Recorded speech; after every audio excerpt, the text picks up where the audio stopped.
यही बचाते हैं, सबको बचाते हैं। एक बार बृकासुर नाम का एक असुर था, उसने सोचा कोई ऐसा देवता मिले जो जल्दी प्रसन्न हो जाए, हमारी कामना की पूर्ति कर दे। देवर्षि नारद जी मिल गए। नारायण नारायण नारायण। देवर्षि नारद जी को, देवर्षि नारद जी एक ऐसे महात्मा है जिनको कोई द्रोह नहीं करता। त्रिभुवन में कंस भी एकांत में बैठालकर सलाह लेता है, हिरण्यकश्यप भी उठकर आदर करता। कोई भी हो त्रिभुवन में, देवर्षि नारद जी से कोई नहीं, जिसको मिलेंगे बिल्कुल पक्की सलाह बताएंगे। कंस ने स्वागत किया, बैठाला और कुशल मंगल। हाँ प्रभु, पूरा प्रजा राज्य सब कुशल मंगल है। अभी अभी की बात है, वो वसुदेव जी आए थे लड़के को लेकर, हमने वापस कर दिया कि हमें तो 8वां से भय है। नहीं नहीं, गड़बड़ है। कमल उठाया, कहा देखो यहां से गिनो, 1 2 3 4 5 6 7 8, आया ना 8वां? पहला आया ना, ये दूसरे शुरू किया, हर 8वां हो सकता है। उनको लगा कि नारद जी जैसा कृपालु कौन हो सकता है, और नारद जी को लगा ऐसे ये दया करेगा तो भगवान के अवतार में देरी हो जाएगी, क्योंकि 8वें में आना है, और जब तक ये दया करेगा तब तक भगवान विकल नहीं होंगे, इसको क्रूर होना चाहिए, क्योंकि भगवान का अवतार शीघ्र हो। हर कमल की पंखुड़ी को 8वीं बता दिया, हर बेटे को 8वां बता दिया, तुरंत मुलवाया। नारद जी एक ऐसे महात्मा है जिनको सबको ही आदर करता है। बृकासुर ने देखा, साष्टांग दंडवत हुआ, नारायण नारायण। महाराज कोई ऐसा भगवान बताओ जो बहुत जल्दी प्रसन्न हो जाए। बोले वो तो शास्त्रों में प्रसिद्ध है, आशुतोष, देवाधिदेव महादेव, उनके आशुतोष, वो ऐसे देवता है बहुत जल्दी प्रसन्न हो जाते हैं, और कोई सेव संतरा की जरूरत नहीं भाई। देवाधिदेव महादेव देख लो, कोई देवता ऐसा भोग नहीं पाएगा, त्रिभुवन में कोई देवता नहीं ऐसा भोग पाएगा जैसा देवाधिदेव भगवान शिव एक चुल्लू जल में प्रसन्न। ऐसे ऐसे कृपालु हैं कि जो कोई सृष्टि में ना स्वीकार करे, वो स्वीकार करने के लिए तैयार, उतने में प्रसन्न हो जाते हैं। बोले आशुतोष देवाधिदेव महादेव हैं। और वो सोचा कि मंत्र और ये आराधना हमसे तो बनेगी नहीं, आसुरी प्रवृत्ति है, तो अग्नि को प्रकाशित करके अपने शरीर का मांस नोच नोच करके स्वाहा, भगवान शिव का मंत्र जपता तो स्वाहा। भगवान शिव बड़े कृपालु, के बेकार को ऐसे, हम तो एक चुल्लू जल में प्रसन्न हो जाते हैं, इतनी भगवान शिव प्रसन्न हो गए। कर्ता को जाने नहीं, हम ये बता रहे। भगवान शिव ने कहा काहे को तुम इतना कष्ट सह रहे हो, क्या चाहिए तुम्हें? तो माता जी के सहित प्रकट हुए थे। माता जी त्रिपुर सुंदरी, असुर है ना, राक्षस, तो इसकी बुद्धि तो राक्षसी ही रहेगी। भगवान शिव की तरफ देखा, माता जी की तरफ देखा। उसने कहा प्रभु मेरी इच्छा है कि मैं जिसके ऊपर हाथ रख दूं वो भस्म हो जाए। भगवान शिव बिना विचार किए बोले तथास्तु, ऐसा ही हो। जे भी ऐसा कहा तो उसने सोचा परीक्षा के लिए भगवान शिव के ऊपर हाथ रख के देखे ना, इन्हीं का वरदान इन्हीं को। भगवान शिव के ऊपर ऐसे जो हाथ कर भगवान भागे, क्योंकि जानते थे कि सत्य है, रख देगा भस्म हो जाएगा। शरीर तो भाई भगवान ने ही आदेश और वो वर दिया है, उन्हीं के बल से भागे, वो भी पीछे भागे। माता जी खड़े लीला देख रहे हैं। भगवान शिव जब पीछे देखे तो दौड़ के पीछा बस हाथ ही रखने का। भगवान ने कहा कहां तक भागेंगे? तो कर्ता को याद किया। कर्ता कौन है? हरि। हरि को याद किया। जो ही याद किया तो आ गए ब्रह्मचारी के रूप में, और भगवान शंकर से इशारा किया चैन की सांस लो, अभी इसका हिसाब करते हैं। नजदीक गए, बोले प्रणाम बृकासुर जी। इतना प्यार से विश्व में कोई नहीं बोला था, वो तो असुर था। प्रणाम बृकासुर, अमृतमय वचन और ऐसा आकर्षण और ऐसे कमल नयन और ऐसी चितवन को खड़ा हो गया। बोले बृकासुर जी यदि आपको मेरे सहयोग की आवश्यकता हो तो सहयोग से बड़े बड़े काम बन जाते हैं, आप क्यों भाग रहे हो इनके पीछे? बोले इनके ऊपर हाथ रखने, तो तुम्हारे हाथ में कुछ है क्या जो रखना चाहते हो? बोले वरदान दिया है शिव जी ने कि जिसके ऊपर हाथ रख दोगे वो भस्म हो जाएगा। अरे बोले अभी तुम्हें विश्वास है? दक्ष ने साप दे दिया था, इनके पास कोई ताकत नहीं रह गई। तुम हाथ रख के अपने ऊपर देखो, अगर झूठा निकलेगा ना तो दोनों मिलकर के। हाँ ये बात तो पक्की है। एक सेकंड में हिसाब कर, हरि है हरि। एक सेकंड उसको यह समझ में ले आए कि अगर हाथ रखा सच्ची हुआ तो कौन बताएगा आके इनको। जो ही ऐसे किया सो क्षण में भस्म हो गया, राख हो गया। भगवान शंकर ने आहा, बोले प्रभु थोड़ा सोच समझ के वरदान दिया करो, तुम तो ऑर्डर डाली हो, अपनी भी सुरक्षा नहीं देखते। समीप में बैठे हैं अर्जुन जी के भगवान श्री कृष्ण। एक ब्राह्मण आता है और श्री भगवान के सामने वो कहता है प्रभु प्रभु अभी अभी मेरा पुत्र प्रकट हुआ और पधार गया। द्वारिकापुरी की बात है। प्रभु पैदा होते ही मर गया, ऐसा तो कभी नहीं हुआ कि पुत्र पिता के सामने मर जाए, ये तो धर्म रहित बात है। और अपने बालक को भगवान के सामने से राजमहल के द्वार पर रखता है और विलाप करके बड़ी आतुरता पूर्वक कहता, संदेह नहीं कि इस समय पृथ्वी में ब्रह्म ऋषियों का द्रोह करने वाले लोग पैदा हो गए हैं, धूर्त कृपण पापी लोग बढ़ गए हैं, कर्म दोषी हो गए हैं। इसीलिए ये काल उल्टा चक्र चला रहा है कि पिता के सामने जन्मा हुआ पुत्र मृत्यु को प्राप्त हो रहा है। ये राज हिंसापरायण दुश्शील अजितेंद्री प्रजा को दरिद्री कर रहे हैं, कर ले ले करके दुख पर दुख प्रजा भोग रही है। इसीलिए ये हमको सामने महान संकट देखना पड़ा। अधार्मिक राजाओं के होने के कारण मेरा पुत्र मेरे सामने मरा, ऐसा काल व्यतिक्रम है, नहीं होना चाहिए था। इस प्रकार बोलकर चला गया। फिर दूसरा पुत्र हुआ तो फिर मर गया, फिर बोल के चला गया। तीसरा पुत्र पैदा हुआ, फिर मर गया, फिर वैसे ही बोल के चला गया। जब नवें बालक के मरने पर वो वहां आया तो अर्जुन जी ने कहा, ब्राह्मण सुनो, इस निवास स्थान द्वारिका में ऐसा लगता है कोई धनुषधारी छत्री नहीं है। बार बार तुम यहां रोकर चले जाते और कोई नहीं बोलता कि मैं तुम्हारी रक्षा करूंगा। मैं समझता हूं इस समय तुम बड़े संकट में हो, बड़े दीन हो रहे हो क्योंकि तुम्हारे पुत्र मर रहे हैं। मैं प्रण करता हूं तुम्हारे पुत्र की रक्षा करूंगा, कर्ता को जाने नहीं।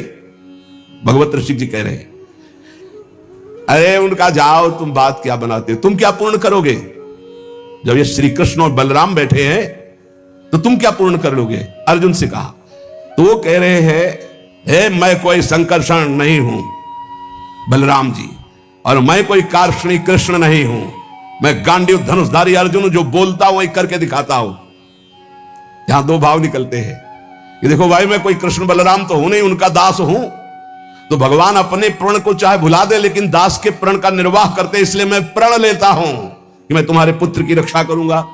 और एक भाव ये होता है कि मैं कोई कृष्ण बलराम नहीं हूं, मैं गांडीव धनुषधारी अर्जुन हूं, जो प्रण लेता हूं उसे पूर्ण करता हूं। ब्राह्मण देवता, यदि मैंने तुम्हारे पुत्र की रक्षा नहीं की तो चिता लगाकर तुम्हारे सामने भस्म हो जाऊंगा।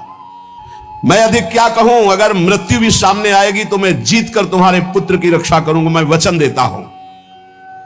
तब ब्राह्मण ने कहा, जय हो कुंती नंदन अर्जुन, तुम्हारी जय हो भाई, धन्य है, तुम्हारा बल पौरुष प्रशंसनीय है। अब मैं जा रहा हूं, जब बालक होने को होगा तो मैं तुम्हें सूचना दूंगा। फिर समय आया प्रसव का, ब्राह्मण भागता हुआ आया, अर्जुन अर्जुन, इस बार तुम मेरे बच्चे को बचा लो, मृत्यु से बचा लो। अर्जुन तत्काल गए, आचमन किया, भगवान शंकर का ध्यान करके प्रणाम किया, श्री कृष्णचंद्र की तरफ देखा भी नहीं, कर्ता को जाले ले यही बात समझा रहे हैं, समझो। और दिव्यास्त्र का स्मरण किया और गांडीव पर प्रत्यंचा चढ़ाई और ऐसा बाणों का हाहाकार मचा दिया कि वायु भी प्रवेश करेगी प्रसव गृह में तो अर्जुन की आज्ञा से प्रवेश करेगी। दिव्यास्त्रों से पूरा बांध दिया, मंत्र से अभिमंत्रित करके प्रसव गृह को चारों ओर से घेर दिया, ऊपर नीचे दाएं बाएं, ऐसा पिंजड़ा और दिव्य मंत्रों के द्वारा। पहले तो कम से कम बालक पैदा होकर के रोता फिर मर जाता था, अब पैदा हुआ ना तो सौ मिला ना आवाज सुनाई दी, गायब हो गया। पहले तो कम से कम लाश तो मिलती थी, रोता तो था फिर मर जाता था। अब वो ब्राह्मण अर्जुन से कहने लगा कि मेरी मूर्खता देखो, इस नपुंसक की बात में मैं आ गया। हाँ, अरे जहां श्री कृष्ण और बलराम नहीं रक्षा कर पाए, इसकी डींग भरी बातों पर मैंने विश्वास कर लिया। ना प्रद्युम्नो ना अनिरुद्धो न रामो न च केशवा यस्य सेको परित्रातुम कोन्यस्तद वितेश्वरः। कौन ऐसा है जहां श्री कृष्ण बलराम प्रद्युम्न और अनिरुद्ध नहीं रक्षा कर पाए, वहां और त्रिभुवन में कौन रक्षा कर सकता है? मिथ्यावादी अर्जुन को धिक्कार है, अपने मुंह से बड़ाई करने वाले गांडीव धनुषधारी अर्जुन को धिक्कार है। दुर्बुद्धि मूढ़तावश कहता था कि मैं तुम्हारे बालक की रक्षा कर लूंगा। अब ब्राह्मण तो क्रोध में, देखने को मुंह नहीं मिला लड़के का, पैदा हुआ गायब। अर्जुन ने कहा, ब्राह्मण मेरा अपमान मत करो। तत्काल योग बल से यमपुरी गए। भगवान धर्मराज जी ने देखा कि अर्जुन पधारे, बोले इस समय अर्घ पात्र लेने का हमें अवसर नहीं है, हमें यह बताओ कि वो जीवात्मा तुम्हारे यहां आया है? बोले हमारी पुरी में नहीं आया। विचार किया कि कहां चला गया, जब यमपुरी में नहीं आया, इंद्रलोक, अग्निलोक, नैऋति, सोम, वायु, वरुण सबकी पुरियों में गए। अतल नीचे, अतल, सुतल, पाताल, तलातल, महातल, इन लोकों में गए। ऊपर के जनलोक, महालोक, तपलोक, ब्रह्मलोक, कहीं भी ब्रह्मा की जितनी रचना सब घूम डाला अर्जुन ने, कहीं वो जीव नहीं मिला। अब आए, अब भगवान श्री कृष्ण की तरफ देखा, प्यारे प्रणाम, अब जा रहे हैं भस्म होने हम चिता में। यही जीव की दशा है, जब सब जगह से हार जाता है तब बोलता है हरि शरणम। पहले नहीं चितवन किया कि प्रभु, तो प्रभु समझा देते। प्रण लेने से लेकर अभी तक भगवान की तरफ नहीं देखा कि रुख क्या है। अब जब चिता में जलने का नंबर आया तब केशव प्रणाम आखिरी स्वीकार करो। तो भगवान ने कहा किस बात का? बोले वो प्रण है ना, तो चिता में जलने जा रहे। तुमने अभी पूरे बल का प्रयोग कहां किया? ध्यान दीजिए, तुमने अभी पूरे बल का प्रयोग कहां? तुम्हारा पूरा बल तो मैं हूं। मुस्कुरा दिए अर्जुन, यही हमसे गलती होती है। हमारा बल कौन है? आराध्य देव। हम अपने बल की डींग हाँकने लगते हैं, उन्हीं के बल से मिले हुए बल से हमारा पूरा बल श्री भगवान है। देखो अर्जुन, तुम्हारा बल मैं हूं। जिस समय ये तुम्हारी निंदा कर रहे हैं यही सब लोग प्रशंसा करेंगे और तुम्हारे यश की कीर्ति की स्थापना होगी। करें करावें आप सब, जने बढ़ाई दे, मान लो कर्ता को जानो कौन है। सर्वशक्तिमान भगवान जे भी चिंतन किया, भगवान का दिव्य रथ आ गया।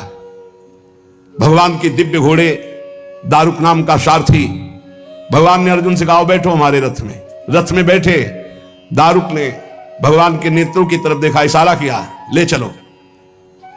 7 पर्वतों वाले 7 द्वीप, 7 समुद्र, लोकालोक पर्वत, इनको लांघकर घोर अंधकार, इतना अंधकार कि भगवान के दिव्य घोड़े सैब्य, सुग्रीव, मेघपुष्प बलाहक नाम के चारों घोड़े मार्ग नहीं दिखाई दे रहा।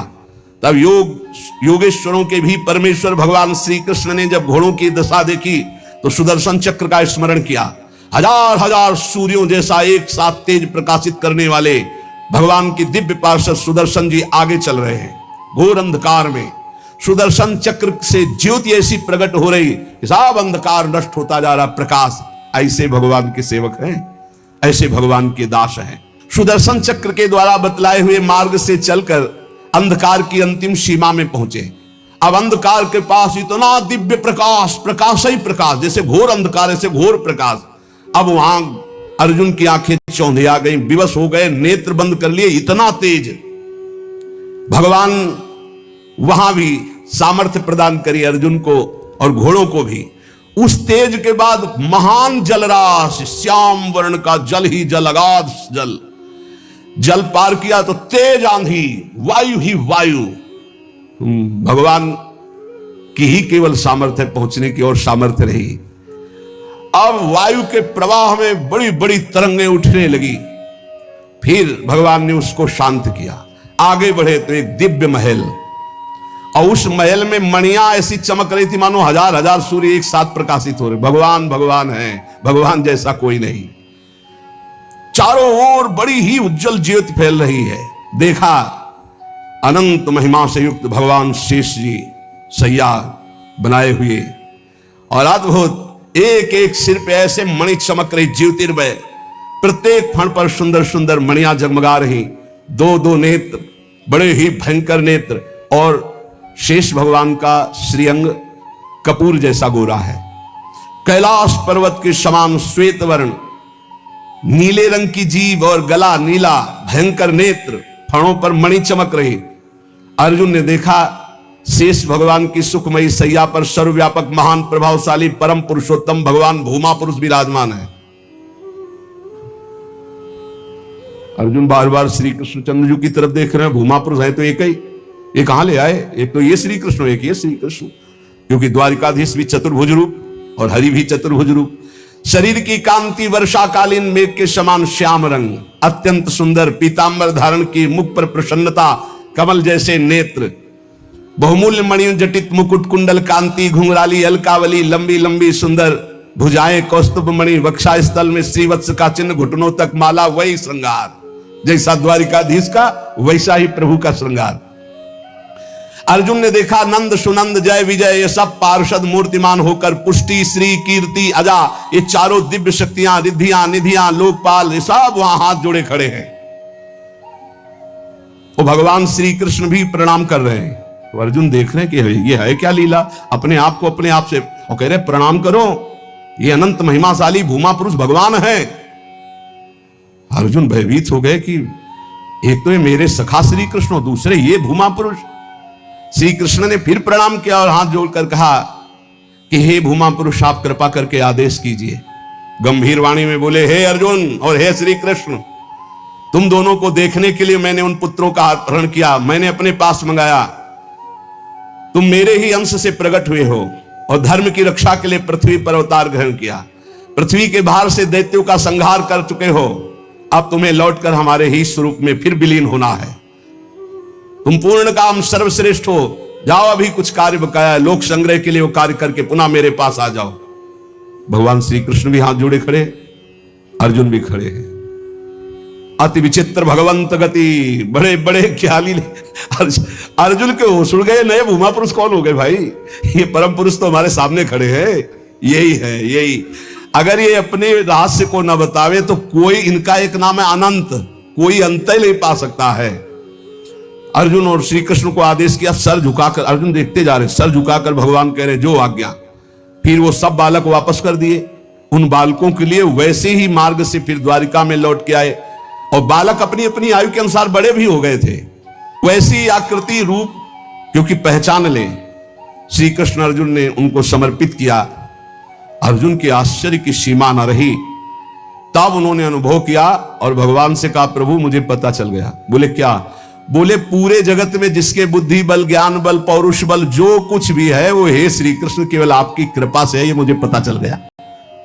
यही पता चलना है, इसीलिए रोज सत्संग सुनो।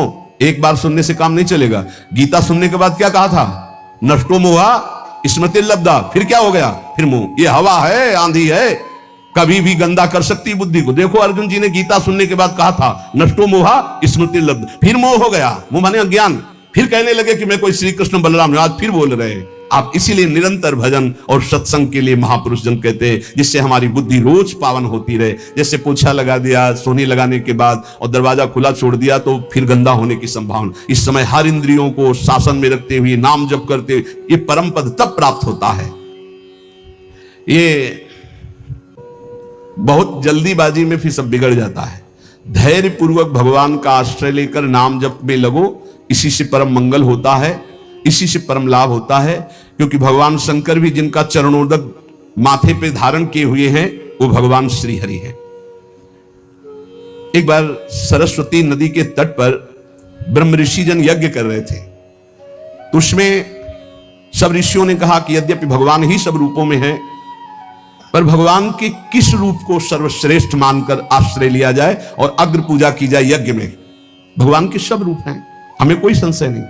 तो उनका प्रगट रूप की महिमा प्रकाशित करने के लिए किसी ब्रह्म ऋषि को परीक्षा लेनी होगी त्रिभुवन के तीनों बड़े ईश्वरों की, हरि, देवाधिदेव महादेव, ब्रह्मा। तो ब्रह्मा पुत्र भृगु जी खड़े हुए, उन्होंने कहा परीक्षा तो हम ले लेंगे, निर्णय आप कर देना। सब ऋषियों की वंदना करके भृगु जी गए और ब्रह्मा जी के सामने ऐसे खड़े हो गए। क्रोध आया कि इतना बड़ा ऋषि होकर और ऐसा अभद्र व्यवहार करता है, पर फिर एकदम भ्रकुटी तो चढ़ी, गुस्सा तो आया, पर शांत हो गए, है तो मेरा ही बेटा। भृगु जी ब्रह्मा जी की तो पुत्र है। ब्रह्मा जी शांत हुए, भृगु जी कुछ नहीं बोले, चले गए। जब कैलाश पहुंचे तो देवादिदेव जी ने कहा, आओ आओ ब्रह्म ऋषि श्रेष्ठ, आओ तुम्हारा स्वागत है। बोले मुंडों की माला धारण करते हो, चिता की राख लगाते हो और हम तुम्हारे गले लगेंगे। अरे उन्होंने कहा हम तुम्हें ब्रह्म ऋषि मान के स्वागत करें, तुमने ऐसे समझा क्या? उठाया त्रिशूल। भगवान शिव ने कहा तुमने ऐसे समझा क्या? ये हम तुम्हारा आदर कर रहे हैं ब्रह्म ऋषि मानकर, को तुम जो है अवहेलना कर रहे हो। हम मुंडों की माला पहनते हो, चिता की भस्म लगाते हो, कहते हो आओ तुम्हारे गले लग जाएंगे। महादेव जी ने उठाया